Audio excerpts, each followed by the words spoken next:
अध्याय 8। यह आमदनी के बारे में नहीं है। यह तो उन संपत्तियों के बारे में है जिनसे आमदनी उत्पन्न होती है। इसमें हैरानी की कोई बात नहीं है कि बहुत सारे लोग नेटवर्क मार्केटिंग का मूल्य नहीं समझ पाते हैं।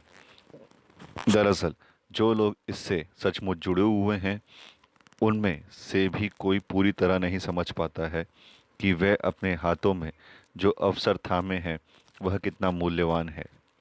जब लोग नेटवर्क मार्केटिंग संबंधी प्रस्तुतियां सुनते हैं तो प्रायः उनका सबसे महत्वपूर्ण सवाल यह होता है, अगर मैं इस व्यवसाय से जुड़ जाऊं तो कितनी आमदनी हो सकती है। कोई हैरानी की बात नहीं कि नेटवर्क मार्केटिंग व्यवसाय का प्रचार करने वाले लोग अक्सर इस बात पर सबसे ज़्यादा जोर देते हैं, आप इसमें हर महीने कितना कमा सकते हैं, हर महीने कितनी आमदनी होगी। यह लोग इसलिए जानना चाहते हैं क्योंकि वह ई या एस क्वाड्रेंट में जीने के संदर्भ में सोचते हैं। वह अपने वर्तमान ई या एस क्वाड्रेंट से होने वाली आमदनी के साथ साथ अतिरिक्त आमदनी करना चाहते हैं या फिर उसके स्थान पर यह व्यवसाय करने के बारे में सोच रहे हैं। लेकिन नेटवर्क मार्केटिंग का सच्चा मूल्य इससे होने वाली आमदनी नहीं है। आमदनी के साथ समस्या यह है कि यह बेहद सीमित और सीधी प्रक्रिया है। 1 घंटे काम करो, $1 कमाओ, 2 घंटे काम करो, $2 कमाओ। मतलब यह कि आमदनी पूरी तरह आपकी संलग्नता पर निर्भर करती है, यानी आप कभी नहीं रुक सकते। जैसा मैंने पहले कहा था, यह एक जाल है। अधिकांश लोगों को सहज बोध से इस बात का एहसास हो जाता है, लेकिन वह ये मान लेते हैं कि ज़्यादा आमदनी कमाना ही इस जाल से बाहर निकलने का तरीका है। परंतु ज़्यादा आमदनी कमाने से यह बुनियादी तथ्य नहीं बदल जाता है कि आमदनी आपके बिना नहीं हो सकती। दरअसल होता यह है कि ज़्यादा आमदनी कमाने के चक्कर में अक्सर फंदा और ज़्यादा कसता जाता है। बी और आई क्वाड्रेंट का उद्देश्य ज़्यादा आमदनी कमाना नहीं होता, उनका उद्देश्य तो उन संपत्तियों का स्वामी बनना होता है जिनसे आमदनी उत्पन्न होती है। आपके मकान के बारे में सच्चाई। अधिकांश लोग जिन चीज़ों को संपत्तियां मानते हैं वे दरअसल संपत्तियां है ही नहीं। वास्तव में वे तो दायित्व या ऋण होते हैं। कोई चीज़ संपत्ति या दायित्व, इसका निर्धारण मूल्य के किसी अमूर्त अवधारणा से नहीं बल्कि कैश फ्लो से होता है। दूसरे शब्दों में, क्या इससे पैसा उत्पन्न हो रहा है और आपकी जेब में जा रहा है, या फिर इससे पैसा आपकी जेब से निकल रहा है। हर चीज़ या तो आपको पैसे कमा कर देती है या आपके पैसे खर्च कराती है। यदि यह आपको पैसे कमा कर नहीं देती है तो यह संपत्ति नहीं है, यह तो दायित्व या ऋण है। बरसों से लोग अपने मकानों का इस्तेमाल एटीएम के रूप में करते जा रहे हैं। वह उनके बदले उधार ले रहे हैं ताकि अपने क्रेडिट कार्ड के कर्ज का भुगतान करने के लिए पैसे जुटा सकें, छुट्टियां मनाने जा सकें, एसयूवी खरीद सकें, या चाहे जो कारण हो। संभवतः आपने भी ऐसे ही किया होगा। यदि आपने ऐसा किया है तो इसका कारण शायद यह है कि आपने पारंपरिक दृष्टिकोण पर चलते हुए अपने मकान को संपत्ति माना होगा और यह सोचा भी नहीं होगा कि दरअसल यह एक क्रेडिट कार्ड है जिसमें छत और गैरेज भी है। आइए मैं स्पष्ट करता हूँ कि संपत्ति क्या होती है। अधिकांश लोग इस बारे में इतने दुविधाग्रस्त होते हैं कि वह इसे उल्टा समझ बैठते हैं।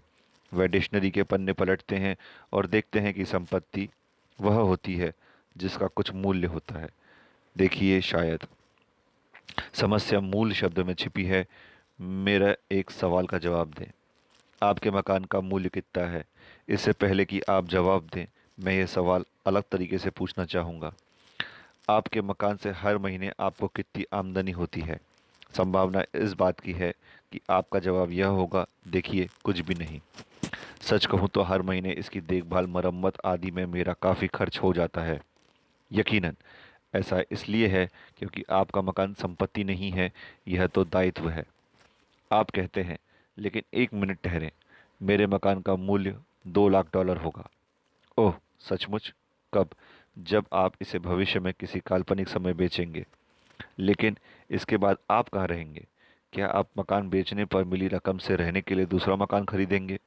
यदि आप ऐसा करते हैं तो फिर वह वास्तविक खर्च करने वाली आमदनी कहाँ है जिसे आप अपने हाथों में थाम सकते हैं और मनपसंद चीज़ को खरीदने या निवेश करने में इस्तेमाल कर सकते हैं? यह वहाँ है ही नहीं, वहाँ पर आमदनी है ही नहीं। इसलिए अच्छी तरह समझ लें कि आपका मकान एक संपत्ति नहीं है, यह तो ज़मीन में खुदा हुआ एक ऐसा गड्ढा है जिसमें आप अपना पैसा उड़ेलते रहते हैं। अपनी संपत्ति और ज़मीन के गड्ढे का फ़र्क पहचानें। पल भर के लिए डिक्शनरी में दी हुई परिभाषा को भूल जाएं। आइए असली दुनिया के बारे में बात करते हैं। दरअसल संपत्ति वह चीज़ है जो आपके लिए काम करती है ताकि आपको अपने बाकी जीवन में काम ना करना पड़े। मेरे गरीब डैडी हमेशा कहते थे, नौकरी के लिए मेहनत करो। दूसरी तरफ मेरे अमीर डैडी कहते थे, संपत्तियां बनाओ। बी क्वाड्रेंट का जीवन इसलिए इतना शक्तिशाली होता है क्योंकि जब आप कोई व्यवसाय बनाते हैं तो दरअसल आप एक संपत्ति बना रहे होते हैं। आज पूरे संसार में हमारे रिच डैड व्यवसाय के ऑफिस हैं। चाहे मैं काम करूं, सोऊं या गोल्फ खेलूं, चेक लगातार आते रहते हैं। यह निष्क्रिय आमदनी है, अवशिष्ट आमदनी है। हालांकि मैं किसी नौकरी में कड़ी मेहनत करने को तैयार नहीं हूं, लेकिन किसी संपत्ति को बनाने की खातिर कड़ी मेहनत करने के लिए हमेशा तैयार रहता हूं। सिर्फ इसलिए क्योंकि मैं नौकरी पेशा नहीं बल्कि अमीर आदमी की तरह सोचता हूं। चूंकि किसी व्यवसाय का स्वामी बनने का अर्थ एक संपत्ति का स्वामी बनना होता है, इसलिए नेटवर्क मार्केटिंग व्यवसाय खड़ा करते वक्त आप न सिर्फ जीवन संबंधी महत्वपूर्ण योग्यताएं सीख रहे होते हैं, बल्कि आप अपने लिए एक वास्तविक संपत्ति भी बना रहे होते हैं। नौकरी में आप आमदनी कमाते हैं, नेटवर्क मार्केटिंग में आमदनी कमाने के बजाय आप एक संपत्ति, अपना व्यवसाय बनाते हैं और वह संपत्ति आपके लिए आमदनी उत्पन्न करती है। मैं केवल उन्हीं चीज़ों में निवेश करता हूँ जो मुझे पैसे बना कर देती है। यदि कोई चीज़ मुझे पैसे बना कर देती है तो वह एक संपत्ति है। अगर वह मुझसे पैसे खर्च कराती है तो वह दायित्व है। मेरे पास 2 पॉश कारें हैं, वह दायित्व है। मैं पूरी तरह से उनका स्वामी हूँ, लेकिन वह मेरी जेब में पैसा नहीं डाल रही हैं, उल्टे वह तो पैसा निकाल रही हैं। ये रॉकेट विज्ञान नहीं है। जो लोग यह बात समझते हैं उनके लिए पहले नंबर की संपत्ति आमतौर पर एक व्यवसाय होता है और दूसरे नंबर की संपत्ति पारंपरिक तौर पर रियल एस्टेट होती है। वैसे रियल एस्टेट के मामले में भी आपको कैश फ्लो और कैपिटल गेन में फ़र्क समझना होता है। अधिकांश लोग इस फ़र्क को नहीं समझते हैं। जब वे निवेश करते हैं तो वे कैपिटल गेन या मुनाफे के लिए निवेश करते हैं। वह कहेंगे, मेरे मकान का मूल्य बढ़ गया है, मेरी कार का मूल्य बढ़ गया है। देखिए, यह कैश फ्लो नहीं है, कैपिटल गेन है।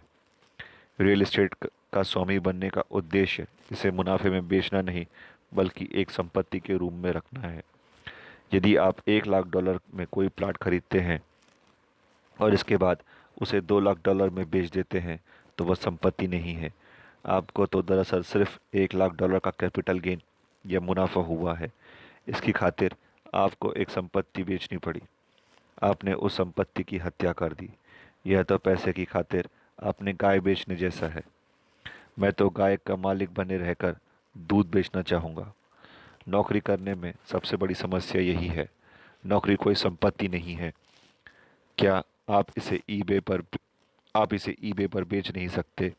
आप इसे किराए पर किसी दूसरे को नहीं दे सकते। आप इससे डिविडेंड्स प्राप्त नहीं कर सकते। अपने जीवन में कई दशक, अपने जीवन के सर्वश्रेष्ठ साल किसी ऐसी चीज़ को बनाने में बर्बाद क्यों करें जो संपत्ति नहीं है। या ज़्यादा सटीकता से कहा जाए तो खुद ही नहीं बल्कि किसी दूसरे की संपत्ति बनाने में बर्बाद क्यों करें। इसे समझने में कोई गलती ना करें। जब आप नौकरी करते हैं तो एक संपत्ति बना रहे होते हैं, बस वह आपकी नहीं होती है। हमारे दिमाग में यह विचार गहराई तक डाल दिया गया है कि अच्छी नौकरी में किसी प्रकार का आंतरिक मूल्य होता है, लेकिन दरअसल इसमें कोई मूल्य नहीं होता, यानी शून्य होता है। और स्थिति इसलिए भी बदतर हो जाती है क्योंकि नौकरी से आपको जो आमदनी होती है उस पर आपको किसी अन्य प्रकार की आमदनी से ज़्यादा ऊंची दर पर कर देना पड़ता है। यह तो वैसा ही है जैसे बहुत सारी परिस्थितियां आपके खिलाफ सक्रिय हो। बहरहाल, कुछ लोग ई क्वाड्रेंट की सुरक्षा की खातिर यह कीमत चुकाने के इच्छुक रहते हैं। नेटवर्क मार्केटिंग प्रोडक्ट्स बेचने या आमदनी कमाने के बारे में नहीं है। नेटवर्क मार्केटिंग के संबंध में सबसे लोकप्रिय गलतफहमी यह है कि यह बेचने वाला व्यवसाय है, लेकिन बेचने का अर्थ तो सिर्फ ज़्यादा आमदनी कमाना होता है। जो व्यवसाय सिर्फ बेचने पर आधारित होता है, उनमें सबसे प्रमुख समस्या यह है कि जब आप गतिविधि रोक देते हैं, तो आमदनी भी रुक जाती है। सेल्स पर्सन किसी कंपनी की नौकरी कर सकता है या फिर कमीशन पर सामान बेच सकता है। यदि आप किसी डिपार्टमेंट स्टोर में काउंटर के पीछे काम करते हैं तो आप ई क्वाड्रेंट में हैं। दूसरी ओर, अगर आप अपने लिए व्यवसाय करते हैं तो और बीमा, मकान या आभूषण बेचते हैं तो आप एस क्वाड्रेंट में हैं। लेकिन दोनों ही मामलों में आपके पास एक काम रहता है और वह है बेचना। इससे आपकी दौलत नहीं बनेगी या आप आर्थिक दृष्टि से स्वतंत्र नहीं होंगे। आप एक नया काम नहीं चाहते। आप तो एक अलग पता चाहते हैं जो बी क्वाड्रेंट का हो। जॉन रॉबर्ट, आपकी बात बिल्कुल सही है। लोग अक्सर यह मान लेते हैं कि इस व्यवसाय में सफल होने का मतलब होता है बिक्री में बेहतरीन होना। लेकिन नेटवर्क मार्केटिंग की मूल बात अपने खास प्रोडक्ट या सेवा बेचने में बेहतरीन बनना नहीं है, क्योंकि आप उसमें चाहे जितने निपुण हो और ईमानदारी से सोचा जाए तो अगर आप अधिकांश लोगों जैसे हैं तो शुरुआत में इसमें बहुत निपुण नहीं होते हैं। आप सामान बेचकर सिर्फ सीमित आमदनी ही कमा सकते हैं। देखिए, दिन में सिर्फ 24 घंटे ही होते हैं, है ना? नेटवर्क मार्केटिंग का मूल मुद्दा प्रोडक्ट बेचना नहीं, बल्कि एक नेटवर्क बनाना है। यानी लोगों की एक ऐसी फौज तैयार करना जो उसी प्रोडक्ट या सेवा का प्रचार करे। लक्ष्य यह नहीं है कि या आप या कोई अन्य व्यक्ति बहुत सारे प्रोडक्ट बेचे। यह उन बहुत से लोगों के लिए है जो अपने खुद के सर्वश्रेष्ठ ग्राहक बने, तार्किक संख्या में ग्राहकों को सामान बेचें व सेवा करें, दूसरों को नियुक्त करें और बहुत से अन्य लोगों को दिखाएं कि यही चीज़ कैसे करना है। और यहाँ हम यह कारण बताना चाहते हैं कि आप स्वतंत्र प्रतिनिधियों की सेना क्यों बनाते हैं। एक बार जब आप यह कर देते हैं तो जानते हैं कि आपके पास क्या होगा। एक ऐसी संपत्ति जो आपके लिए आमदनी उत्पन्न करती रहेगी, निष्क्रिय आमदनी। अध्याय 13 में मैं जॉन से ज़्यादा विस्तार से स्पष्ट करने को कहूँगा कि नेटवर्क मार्केटिंग का व्यवसाय बेचने या सेल्स पर्सन बनने के बारे में क्यों नहीं है। मुझे आशा है कि आप उसे पूरे गौर से पढ़ेंगे, क्योंकि यही मुख्य मुद्दा है, ऐसा मुद्दा जिसे अधिकांश लोग समझ नहीं पाते। हाल फिलहाल यहाँ पर प्रमुख कील है जो मैं ठोकना चाहता हूँ। नेटवर्क मार्केटिंग ज़्यादा आमदनी कमाने के बारे में नहीं है, यह तो एक संपत्ति बनाने के बारे में है। वास्तव में यह 8 संपत्तियाँ बनाने के बारे में है जो सभी एक साथ बनती हैं। और आगामी अध्यायों में हम उनमें से प्रत्येक पर नज़र डालेंगे। अध्याय 8 समाप्त। अध्याय 9 संपत्ति 1 असली दुनिया की व्यावसायिक शिक्षा। मुझे एक बात बताना है, मैं धीमा पाठक हूँ। वैसे मैं बहुत सारी पुस्तकें पढ़ता हूँ, लेकिन बात बस इतनी है कि मेरी पढ़ने की गति बहुत धीमी है। अक्सर मुझे कोई पुस्तक 2-3 बार पढ़नी पड़ती है, तब कहीं जाकर मुझे सचमुच समझ आता है कि मैं क्या पढ़ रहा हूँ। यही नहीं, लेखन में भी मैं बहुत खराब हूँ। सच तो यह है कि मैं हाई स्कूल में लेखन में 2 बार फेल हुआ था। क्या क्या आप एक आश्चर्यजनक बात जानते हैं? यह सी ग्रेड का विद्यार्थी जो स्कूल में अपने लेखन पाठ्यक्रम में फेल हुआ था और जो आज तक बहुत अच्छा लेखक नहीं बन पाया है, उसकी लिखी 7 पुस्तकें the New York time best seller list में आ चुकी है। मेरा अभिप्राय अच्छा ग्रेड ही काफ़ी नहीं है। मेरी बात का गलत अर्थ ना निकाले। मैं शिक्षा को नीचा नहीं दिखा रहा हूँ। मुझे शिक्षा में विश्वास है। यही नहीं, मैं पूरे जोश व खरोश से इसमें यकीन करता हूँ। बात बस यह है कि मुझे उस शिक्षा के में सबसे ज़्यादा विश्वास है जो आपको यह सब सचमुच सिखाए, जिसकी ज़रूरत आपको अपने जीवन में सफल होने के लिए है। जब मैं यह सलाह देता हूँ कि लोग अपना नेटवर्क मार्केटिंग व्यवसाय बनाएं, तो मैं उन्हें इसका सबसे बड़ा कारण या लाभ कौन सा बताता हूँ?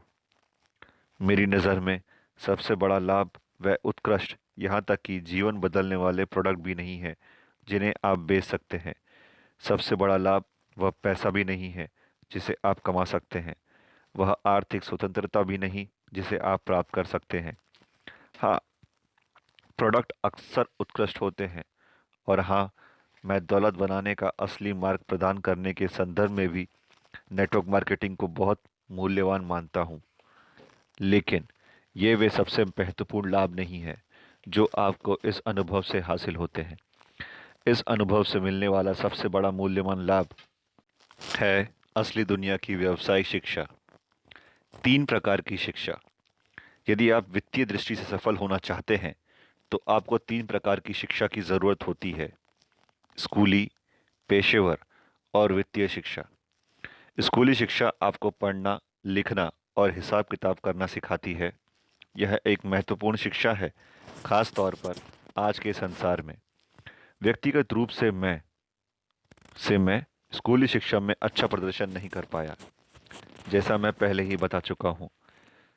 ज़्यादातर कक्षाओं में मुझे सी ग्रेड ही मिला था, सिर्फ इसीलिए क्योंकि मुझे जो पढ़ाया जा रहा था उसमें मेरी ज़्यादा रुचि नहीं थी। पेशेवर शिक्षा। पेशेवर शिक्षा आपको पैसे के लिए काम करने का तरीका सिखाती है। दूसरे शब्दों में, यह आपको ई और एस क्वाड्रेंट के जीवन के लिए तैयार करती है। स्कूल के मेरे स्मार्ट सहपाठी आगे चलकर डॉक्टर, वकील और अकाउंटेंट बने। बाकी ने किसी न किसी हुनर का प्रशिक्षण लिया, जहां उन्हें मेडिकल असिस्टेंट, प्लम्बर, भवन निर्माता, इलेक्ट्रीशियन और ऑटोमोबाइल मैकेनिक बनना सिखाया गया। मैं यहाँ भी उत्कृष्ट नहीं था। चूंकि स्कूली शिक्षा में मेरा प्रदर्शन अच्छा नहीं रहा था, इसलिए मुझे डॉक्टर, वकील या अकाउंटेंट बनने के लिए प्रोत्साहित नहीं किया गया। इसके बजाय मैं एक समुद्री जहाज का अफसर बन गया, और इसके बाद एक हेलीकॉप्टर पायलट जो वियतनाम में मरीन कॉर्प्स के लिए उड़ान भरने लगा। 23 वर्ष की उम्र तक मैं 2 पेशों में काम कर चुका था, एक तो समुद्री जहाज के अफसर के रूप में और दूसरा पायलट के रूप में। लेकिन मैंने दरअसल उनमें से किसी का भी इस्तेमाल पैसे बनाने के लिए नहीं किया। वित्तीय शिक्षा। वित्तीय शिक्षा वह होती है जिसमें आप यह सीखते हैं कि पैसे के लिए खुद काम करने के बजाय पैसे से अपने लिए काम कैसे करवाया जाए। आपको लगता होगा कि आपको बिजनेस स्कूल में वित्तीय शिक्षा मिलती है, लेकिन ज़्यादातर मामलों में ऐसा नहीं होता है। बिजनेस स्कूल आमतौर पर सबसे चतुर विद्यार्थियों को लेते हैं और उन्हें अमीरों के बिजनेस एग्जीक्यूटिव बनने का प्रशिक्षण देते हैं। दूसरे शब्दों में, वह अपने विद्यार्थियों को ई क्वाड्रेंट की ऊपरी श्रेणी के जीवन के लिए प्रशिक्षित करते हैं। लेकिन इसके बावजूद क्वाड्रेंट ई अब भी ही रहता है। वियतनाम से लौटने के बाद मैंने एमबीए करने के लिए बिजनेस स्कूल में दाखिला लेने के बारे में सोचा, लेकिन मेरे अमीर डैडी ने इसका विरोध किया। उन्होंने कहा, यदि तुम किसी पारंपरिक स्कूल से एमबीए करते हो तो समझ लो कि तुम अमीरों के कर्मचारी बनने का प्रशिक्षण ले रहे हो। अगर तुम खुद के बल पर अमीर बनना चाहते हो तो तुम्हें ज़्यादा स्कूली शिक्षा की ज़रूरत नहीं है, तुम्हें तो असली दुनिया की वित्तीय शिक्षा की ज़रूरत है। उद्यमी बनना महत्वपूर्ण योग्यताएं। उद्यमी बनना और बी क्वाड्रेंट का व्यवसाय बनाना आसान नहीं होता। वास्तव में मुझे यकीन है कि बी क्वाड्रेंट व्यवसाय बनाना किसी भी व्यक्ति की सबसे मुश्किल चुनौतियों में से एक है। इतने सारे लोग ई और एस क्वाड्रेंट में इसी वजह से रहते हैं क्योंकि इनमें बी क्वाड्रेंट से कम चुनौतियां होती हैं। यदि यह इतना आसान होता तो हर व्यक्ति यही काम कर रहा होता। अगर आप व्यवसाय में सफल होना चाहते हैं तो आपको कुछ ऐसी तकनीकी योग्यताएं सीखने की ज़रूरत है जो आपने शायद स्कूल में नहीं सीखी। मिसाल के तौर पर व्यवस्थित होने और अपना खुद का एजेंडा तय करने की योग्यता। यह जितना दिखता है उससे कहीं ज़्यादा बड़ा काम है।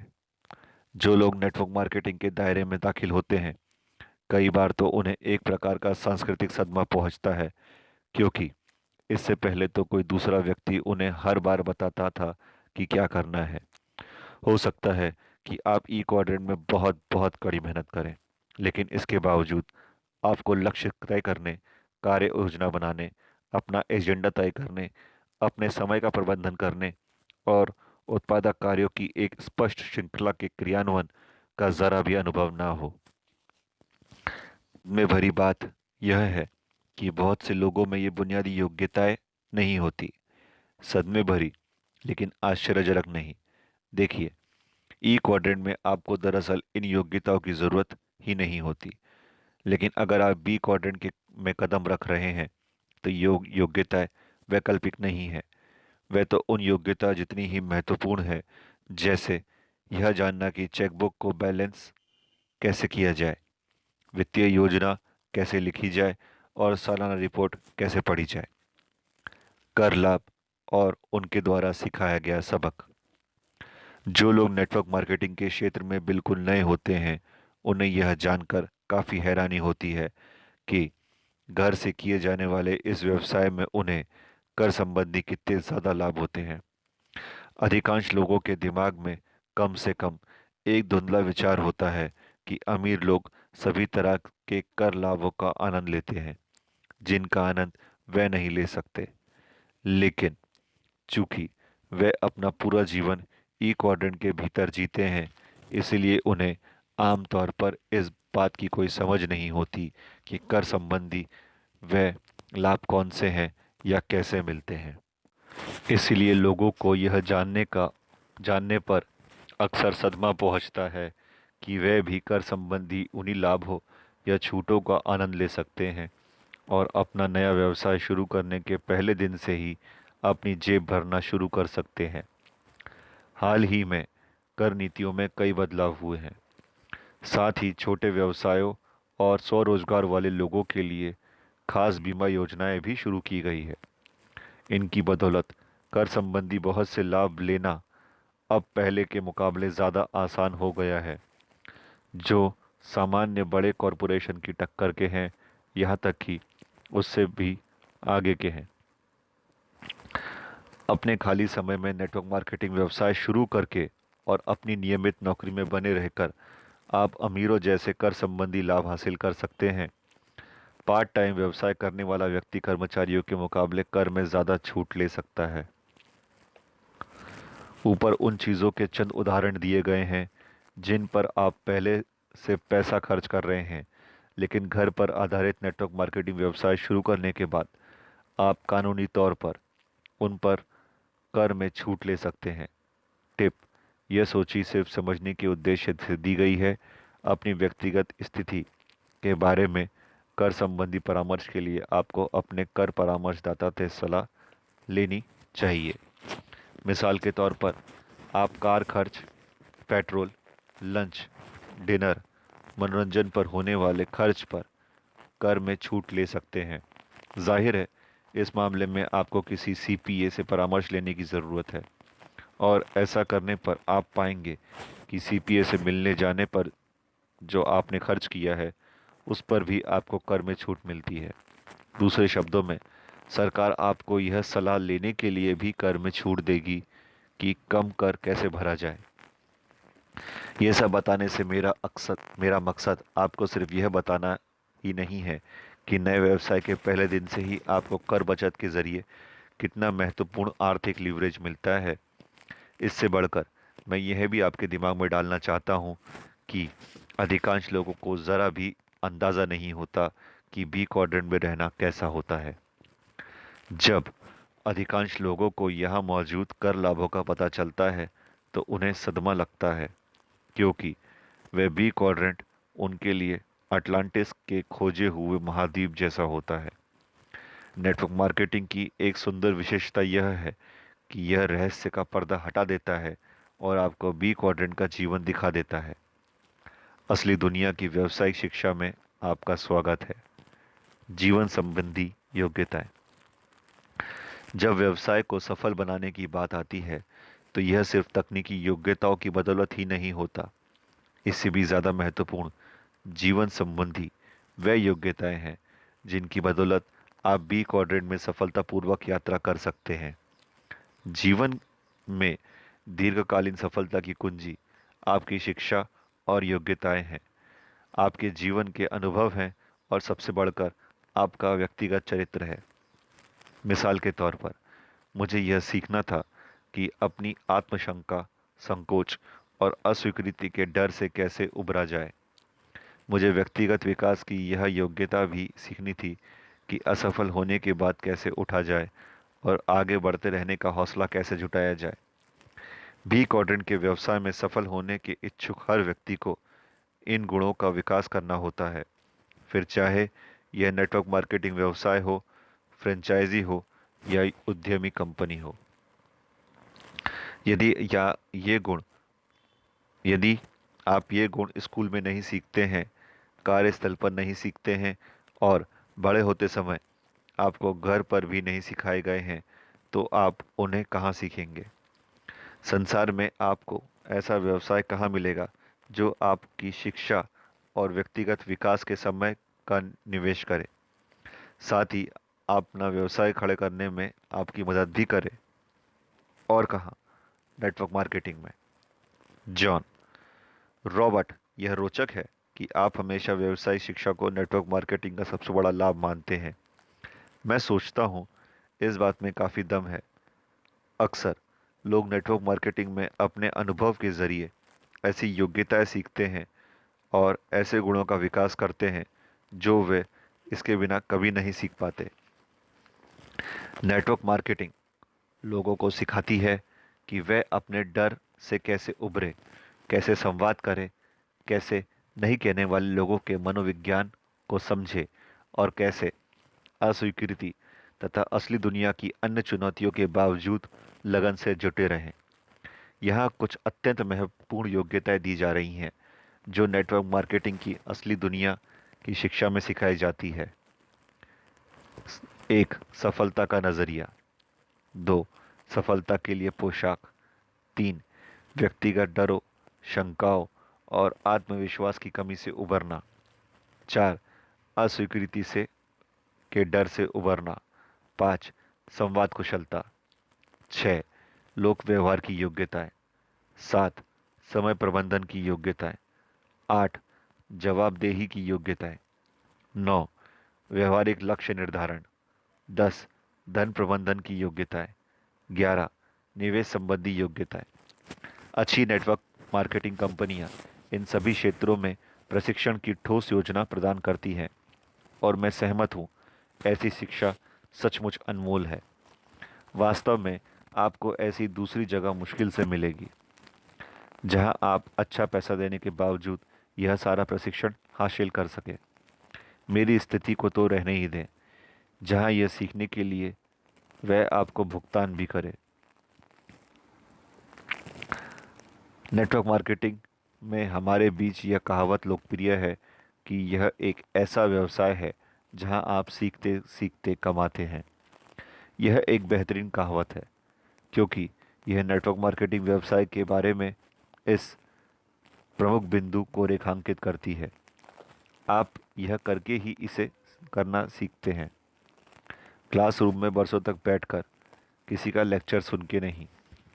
नेटवर्क मार्केटिंग में दिया जाने वाला प्रशिक्षण केवल सैद्धांतिक ही नहीं होता, यह अनुभवजन्य होता है और आप जिस विशिष्ट योजना में हैं, चाहे आप उसके शिखर पर पहुँचे या ना पहुँचे, आप बहुत सारा पैसा बना पाए या ना बना पाए, आपके बाकी जीवन में भी इस प्रशिक्षण का बहुत ज़बरदस्त महत्व होता है। सच तो यह है कि नेटवर्क मार्केटिंग के बाद कई लोग दूसरे व्यवसाय में चले जाते हैं जहां उन्हें बहुत कामयाबी मिलती है। इसका कारण नेटवर्क मार्केटिंग में मिला व्यवसायिक प्रशिक्षण तथा अनुभव ही होता है और यही वह असल बिंदु तथा सबसे बड़ा कारण है जिस वजह से मैं एक दशक से लोगों को यह व्यवसाय करने की सलाह दे रहा हूँ। जब आप किसी अच्छी नेटवर्क मार्केटिंग कंपनी से जुड़ते हैं तो वह आपको केवल दौड़ने का एक ट्रैक ही मुहैया नहीं कराती, वह तो आपको सफल होने के लिए आवश्यक योग्यताएं और गुण विकसित करने का अवसर भी देती है। नेटवर्क मार्केटिंग उन लोगों के लिए असली दुनिया का बिजनेस स्कूल है जो किसी कर्मचारी के बजाय उद्यमी की योग्यताएं सीखना चाहते हैं। अध्याय 9 समाप्त।